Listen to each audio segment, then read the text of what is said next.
క్రీస్తే నా ఇంటికి అధిపతి. హల్లెలూయా. ఎప్పుడైతే క్రీస్తు నీ ఇంటికి అధిపతిగా ఉంటాడో నీ కుటుంబం ఎలా ఉంటుందంటే అభివృద్ధుల్లో అడుగు పెట్టే మార్గాలను దేవుడు సరళము చేస్తాడు. హల్లెలూయా.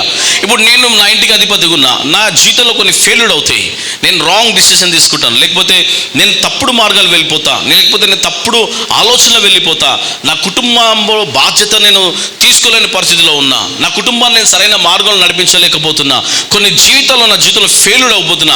ఎందుకు ఫెయిల్యూర్ అయిపోతారంటే నీ కుటుంబానికి నువ్వు అధిపతిగా ఉంటే నువ్వు ఫెయిల్యూర్ అయిపోతావు. నీ కుటుంబానికి దేవుడే అధిపతి ఉంటే నువ్వు సక్సెస్.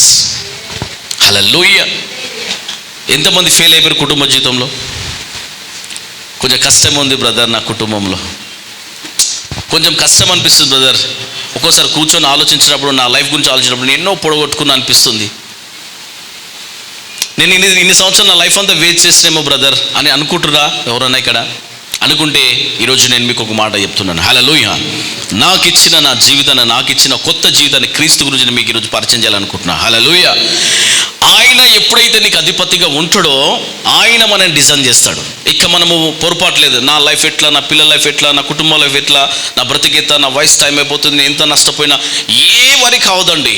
దేవునికి నీ కుటుంబాన్ని అప్పచెప్పితే నీ ఫైనల్ స్ట్రగుల్స్ వెళ్తాయి, నీ కుటుంబ పోషదాన్ని దేవుడు పెంచుతాడు, నీ కుటుంబాన్ని దేవుడు ఆశీర్వదిస్తాడు, నీ కుటుంబాన్ని నడిపిస్తాడు. అందుకే ఇక్కడ వాక్యం సెలవిస్తుంది, నా మాటలు నీ హృదయంలో ఉంచుకో, నీ పిల్లలతో పలికించు, నీ భార్యతో పలికించు, నీ కుటుంబంతో పలికించు, వాస్తు బిందువలే నీ తలకు కట్టుకో, నీ గుమ్మానికి కట్టుకో, నీ ఇంట్లో కట్టుకో అని దేవుని మాట సెలవిస్తుంది. వాక్యంలో ఎంత శక్తి ఉందో చూడండి.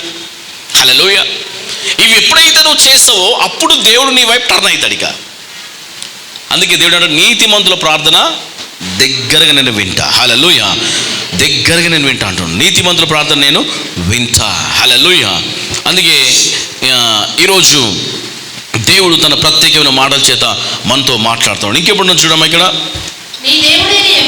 నీ దేవుడైన యెహోవా నీ పితరుల అబ్రహాము, ఇస్సాకు,